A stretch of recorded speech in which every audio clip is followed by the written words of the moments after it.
한 외국인 할아버지가 한인 부부와 심각하게 이야기를 나누고 있습니다. 그는 그들과 이야기를 나누던 도중 고개를 저으며 갑자기 집으로 뛰어가는데요. 도착하자마자 한국행 비행기표를 끊습니다. 도대체 어떤 사연이 있을까요? 자세히 한번 알아보겠습니다. 해당 사연은 미국인 프랭크 씨가 제보하신 내용을 바탕으로 재구성된 스토리입니다. 안녕하세요. 저는 미국인 프랭크라고 합니다. 저에게는 하나밖에 없는 아들이 있었는데요. 제 아내를 닮아 정말 명석하고 다른 사람들에게 친절한 아이였어요. 아내의 기일이 되면 저 혼자 외로울까봐 집에 들릴 정도였죠. 그날도 마찬가지였습니다. 며느리와 손녀를 데리고 저를 위로해주러 왔었거든요. 그런데 자신의 집으로 돌아가는 길에 졸음 운전하던 차와 부딪혔다고 합니다. 그 참혹한 현장에서 손녀만이 살아남았죠. 경찰은 그 자리에서 바로 신고를 했다면 아들과 며느리가 살았을지도 모른다고 하더군요. 하지만 그런 말은 아무 필요 없는 말이었죠. 그게 손녀인 하퍼가 4살 때의 일이었습니다. 그렇게 손녀와 저 둘만 남게 되었죠. 저는 슬픔을 느낄 시간도 없었습니다. 나이가 든 저 또한 언제 세상을 떠날지 모르니 도움이 될 만한 것들을 하나라도 알려주고 싶었죠. 항상 저는 손녀를 가장 사랑한다고 이야기해주곤 했습니다. 부모의 사랑을 똑같이 줄 수 없을 테니 많이 표현하려고 노력했죠.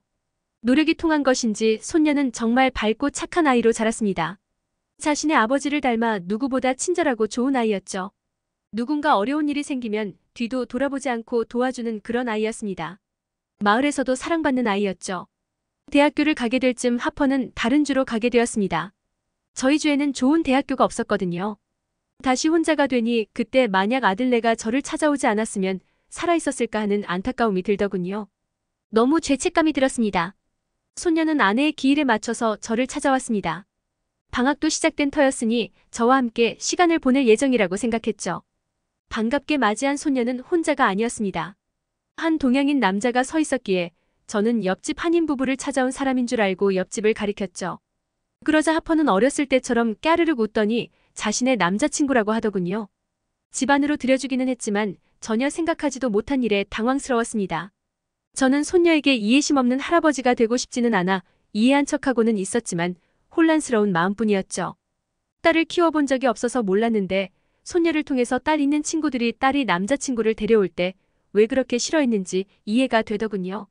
저는 억지로 웃으며 어떻게든 이야기를 끌어내기 위해서 하퍼의 남자친구에게 직업을 물어봤습니다. 안 좋은 직장이면 비꼴 생각이었는데 학생이더군요. 하퍼와 같이 경영학과를 다니고 있었습니다. 졸업하고 계획을 물어보니 한국에서 장사를 할 것이라고 하더군요. 고모가 하는 분식집을 물려받기로 했다면서요. 알고 보니 승우도 부모를 잃었고 고모의 손에 자란 모양이었죠. 그렇기에 서로가 공감하는 부분들이 있었더군요. 저는 하퍼가 부모님이 살아계신 남자친구와 사귀기를 바랐습니다. 아무래도 제 사랑 말고도 남자친구의 부모님을 통해 사랑받기를 바랐거든요. 그래도 결혼한다는 말은 없어서 안심하고 있었는데 사실은 결혼 생각까지 있어서 집에 데리고 온 것이라는 말을 하더군요. 저는 그 말을 듣자마자 포크를 떨어뜨렸습니다. 저는 한국이라는 나라를 가본 적이 있었습니다. 얼마나 가난한지 기억하고 있었죠. 많이 달라졌다는 말을 듣기는 했으나 한인 부부도 아메리칸 드림을 꿈꾸면서 온 것이라는 말을 들었기에 믿을 수 없는 정보였죠. 저는 걱정이 되어 두 사람을 바라보았습니다. 하퍼는 언제나처럼 밝은 미소를 띄우며 걱정하지 말라고 하더군요. 항상 그 말을 들으면 안심을 하고는 했지만 이번에는 아니었습니다. 저는 걱정이 커질 수밖에 없었어요. 승우는 자신이 책임감도 있고 한국인의 의지를 보여주겠다며 믿으라고 했습니다. 하지만 처음 본 승우를 어떻게 믿겠습니까? 저는 한숨을 쉴 뿐이었죠. 그렇게 며칠 동안 하퍼와 승우, 저의 동거는 시작되었습니다. 승우는 제가 힘쓰는 일을 하려고 하면 나서서 하더군요. 할아버지가 생긴 것 같아서 좋다는 말도 했죠. 하지만 저는 별로 좋지 않았어요. 그저 걱정만 앞설 뿐이었죠. 승우는 아직 어려 보였고 아무 경험도 없었어요. 하퍼처럼 둘 다 낙천적으로 보일 뿐이었습니다. 새롭게 알게 된 사실은 옆집의 한인 부부와 승우 고모의 지인이 아는 사이라는 것이죠. 그렇기에 더 빠르게 친해지는 듯 하더군요. 승우도 한국 지역 사회에서 알아주는 인재인 것 같이 보이기도 했습니다. 그렇다고 마음을 연 것은 아니었죠. 그래도 노력하는 모습을 보니 좋긴 하더군요. 그렇게 울며 겨자 먹기로 하퍼와 승우가 결혼하는 것을 지켜봐야 했습니다. 안타깝게도 결혼식을 올리지는 않았습니다. 저는 하퍼에게 꼭 결혼식을 보고자 했으나 굳이 많은 돈을 들여가며 결혼을 하고 싶지 않다더군요. 승호와 잘 사는 모습을 보여줄 테니 만족해달라고 할 뿐이었죠. 마음이 좋지는 않았지만 그래도 하퍼의 뜻이 그렇다면 따를 수밖에 없었죠. 그저 그 둘을 축복해줄 수밖에요. 둘은 졸업을 하자마자 한국으로 떠났습니다. 뭔가 쓸쓸한 마음이 들더군요. 아들이 결혼할 때는 그런 마음까지 들지 않았는데 말이죠. 하퍼는 한국에서도 연락을 자주 해줬습니다. 혼자 있는 저를 걱정한 탓이었겠죠. 정말 상냥한 아이라는 점을 다시 알 수 있었어요. 그런데 유독 어느 날부터 연락이 되지 않더군요. 한국으로 간 지 3년이 되던 해였던 것 같아요. 이상하게 제가 연락을 해도 바쁘다는 말을 핑계로 끊기 일쑤더군요. 저는 고모에게 받았다는 분식집에 문제가 생긴 건가 싶었습니다. 그런데 옆집 한인 부부가 걱정하는 말투로 저에게 하퍼는 잘 지내냐고 하더군요.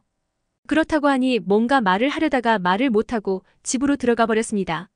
그 일이 며칠이나 반복되자 궁금했던 저는 무슨 일인지 단도직입적으로 물어봤죠. 그러자 자신이 지인에게 들었는데 승호네가 파산을 했다는 겁니다. 뜬금없는 말에 무슨 말이냐고 하니 승호가 분식집을 물려받은 이후로 상황이 안 좋아진 것 같다고 하더군요. 저는 하늘이 무너지는 느낌을 받았습니다. 하퍼가 연락을 피한 이유를 알 것 같더군요. 저는 하퍼에게 가기로 결심했습니다.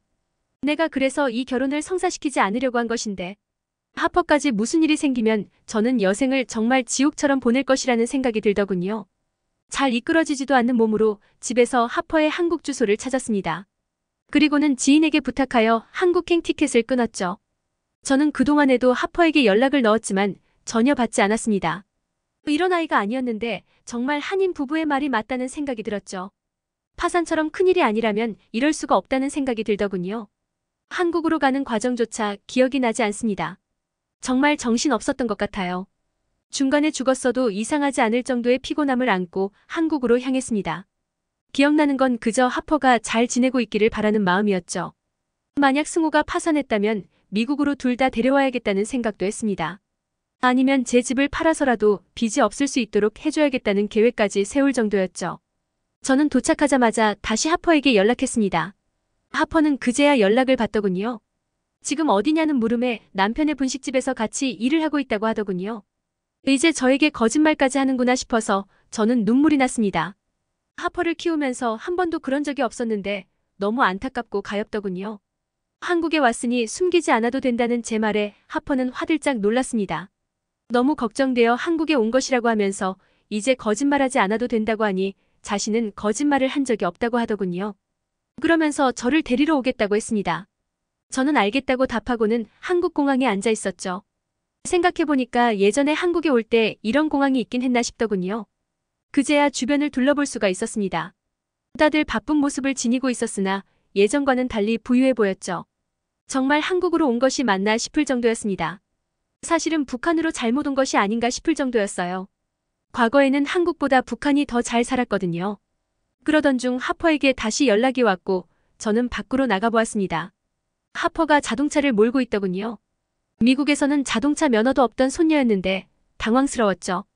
더군다나 파산했다는 사람이 자동차를 몰 수는 있는 건가 싶었습니다. 무슨 일 있었냐는 하퍼의 말에 다 알고 왔다며 으름장을 놨죠. 미국에도 소문이 다 났다면서 어떻게 제게 한마디도 하지 않을 수 있었냐고 했습니다. 그러자 소문이 정말 빠르다며 손녀는 자신이 너무 미안하다고 하더군요. 그러더니 하퍼는 자동차를 몰고 공항을 빠져나갔죠. 저는 저희가 하퍼의 집으로 가는 줄 알았습니다. 그런데 도착한 곳은 한식당이더군요. 저는 지금 배가 고프지도 않는다며 집으로 가자고 했습니다. 그러자 그래도 왔으니 먹고 가자면서 내리자고 하더군요. 도대체 돈이 어디 있어서 외식을 할까 생각했는데 사람들이 줄을 서고 있더군요. 줄까지 서면서 먹고 싶지 않아서 하퍼에게 다시 가자고 했으나 아무렇지도 않게 저를 데리고 안으로 들어가더군요. 안에는 승호가 있었습니다. 저는 그제야 깨달았죠. 파산해서 하퍼와 승호가 이 분식집에서 일을 하고 있구나. 너무 안쓰러워 다시 마음이 아려와 도대체 언제부터 여기서 일한 거냐고 물었습니다. 그러자 하퍼는 감격한 거냐며 웃었죠. 무슨 소리냐는 제 물음에 이번에 새롭게 개장한 하퍼와 승호의 분식집이라고 하더군요. 저는 순간 잘못 들은 줄 알았습니다. 저는 그들에게 파산했던 것이 아니냐고 물었고 그들도 영문을 몰라 저에게 무슨 소리냐고 하더군요. 소문은 다행스럽게 잘못 퍼진 것이었습니다. 승호가 분식집을 맡은 이후로 굉장히 잘 되기 시작했는데 그로 인해 경기도에서 서울로 이전했기에 잘 모르던 사람들이 파산했다는 이상한 소문을 냈던 것이죠. 그 승호 고모의 지인도 들리는 마을 소문만 듣고 한인 부부에게 이야기해준 모양이더군요. 하퍼가 전화를 받지 않았던 건 이사도 하고 말 그대로 정말 바빴기 때문이었죠. 저는 마음을 쓸어내릴 수 있었습니다. 정말 말도 안 되는 해프닝이었지만 덕분에 손녀가 어떻게 살고 있는지 알 수 있는 기회가 되었죠. 생각해보니 정말 걱정되는 마음에 한인 부부가 저에게 이야기해준 것이라는 생각도 들었습니다. 그 덕분에 승호의 능력이 얼마나 대단한지도 알게 된 거 아니겠어요? 작은 분식집으로 시작했는데 현재는 서울로 진출한 거니까요. 승호가 말했듯이 한국인의 의지는 정말 못 당해내겠더군요. 저는 덕분에 안심하고 한국에 가게 된 김에 여행을 할 수 있었습니다. 시장 조사 차 들렸던 예전의 한국과 너무나 달라져서 신기하더군요. 미국처럼 높은 빌딩들이 들어섰고 사람들의 패션도 달라져 있었죠. 그래도 달라지지 않는 게 하나 있더군요. 그들의 긍정적이고 활동적인 모습이죠. 한국인들은 예전부터 항상 그랬던 것 같아요. 다른 나라 사람들보다 더 긍정적이죠. 저는 한국 여행을 끝내고 돌아오면서 더 이상 하퍼를 걱정하지 않게 되었습니다. 그녀를 지켜주는 승호가 있으니까요. 몇 달 전에는 결혼식도 치렀습니다.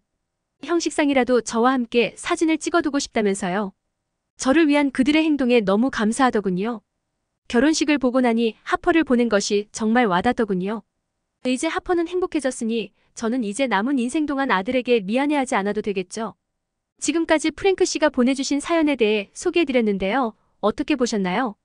클립뉴스에서는 여러분의 사연을 기다리고 있으니 소개해주고 싶은 사연이 있으시면 언제든 제보 바랍니다.